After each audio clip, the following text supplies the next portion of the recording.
ಈ ಚಾನೆಲ್ ಅನ್ನು ಲೈಕ್ ಮಾಡಿ, ಸಬ್ಸ್ಕ್ರೈಬ್ ಮಾಡಿ.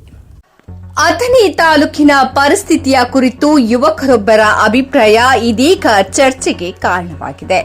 ಅಥಣಿ ತಾಲೂಕಂದರೆ ಸಾಕಷ್ಟು ಗ್ರಾಮಗಳನ್ನು ಒಳಗೊಂಡ ದೊಡ್ಡ ಪ್ರದೇಶ. ದಿನನಿತ್ಯ ಬೆಳಿಗ್ಗೆ 10 ಗಂಟೆಯಿಂದ ಹಿಡಿದು ರಾತ್ರಿ ಮಧ್ಯಭಾಗದವರೆಗೂ ಸಾವಿರಾರು ಬೈಕ್, ಲಾರಿ ಸಂಚಾರ ಮಾಡುವುದು ಸಾಮಾನ್ಯ. ಗಡಿಭಾಗದಲ್ಲಿರುವ ಈ ತಾಲೂಕಿನತ್ತ ವಿವಿಧ ಜಿಲ್ಲೆ ಹಾಗೂ ತಾಲೂಕುಗಳಿಂದ ಜನರು ತಮ್ಮ ತಮ್ಮ ಕೆಲಸಗಳಿಗಾಗಿ ನಿರಂತರವಾಗಿ ಬರುತ್ತಿರುವುದು ಸಹಜವೇ. ಇಂಥ ಪರಿಸ್ಥಿತಿಯಲ್ಲಿ ಜನರು ಬೈಕ್ ಅಥವಾ ಕಾರ್ನಲ್ಲಿ ಬರಬಾರದೆಂದು ಹೇಳುವ ಹಕ್ಕು ನಮಗೆ ಇದೆ ಎಂದು ಪ್ರಶ್ನಿಸಿದ್ದಾರೆ ವಿದ್ಯಾರ್ಥಿಗಳು. ಸಾರ್ವಜನಿಕರ ಸುರಕ್ಷತೆ ನೋಡಿಕೊಳ್ಳುವುದು ಪೊಲೀಸರ ಕರ್ತವ್ಯ. ಆದರೆ ಪೊಲೀಸರು ತಮ್ಮ ಕರ್ತವ್ಯ ನಿರ್ವಹಿಸುತ್ತಿದ್ದರೂ ಅವರ ಮೇಲೆಯೇ ಆರೋಪ ಮಾಡುವುದು ಸರಿ ಎಂಬ ಪ್ರಶ್ನೆ ಉದ್ಭವಿಸಿದೆ.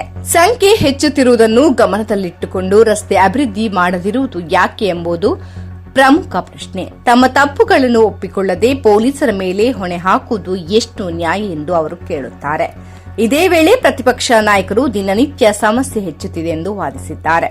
ಆದರೆ ಸರ್ಕಾರದ ಮುಂದೆ ಪ್ರಶ್ನೆ ಕೇಳುವುದನ್ನು ಬಿಟ್ಟು ಪೊಲೀಸರ ಮೇಲೆ ಆರೋಪ ಮಾಡುತ್ತಿರುವುದು ಸರಿ ಎಂಬುದರ ಬಗ್ಗೆ ಚರ್ಚೆ ನಡೆಯುತ್ತಿದೆ. ಪೊಲೀಸರು ದಿನನಿತ್ಯ ಕೆಲಸ ಮಾಡುತ್ತಿರುವುದು ಕಣ್ಣಿಗೆ ಕಾಣುತ್ತಿಲ್ಲವೇ?